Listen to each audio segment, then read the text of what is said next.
people love the idea of the Dark Knight. We like the idea of Watchmen, but then they took it to heart in a sense where they said, okay, well, let's make all the books dark, all the bad girl craze.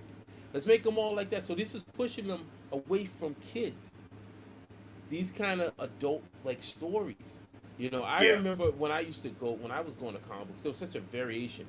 So they would like, you could see outlaw comics, but they would usually be behind the counter, more Yeah. hardcore stuff or whatever. And then, you just had regular comic books, and there was a lot of them. I mean, people don't even understand how many versions of X Men there was at one point. New Mutants, and then whatever. The Hulk. There was various books for Spider Man, Sensational Spider Man, Amazing Spider Man.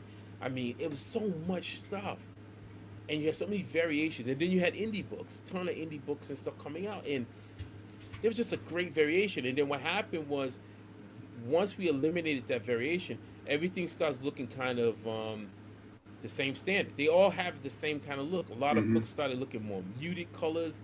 That's one that's always kind of thrown me. The muted dark colors, Yeah. where taking away the vibrantness, suddenly it was like the paper quality. Like no one was asking for that paper quality, but we're gonna start doing the paper quality and stuff like that. Comic books should always have been a cheap form of entertainment. Newsprint, just don't change the formula. See if you can try to keep those books inside of drugstores and whatever on spinner racks. That's what the industry should have been working on and maintaining it, but they didn't. And as soon as they let that go, then a generation was lost. Yeah. And then how do you Like, get that generation back? You just don't. it's gone.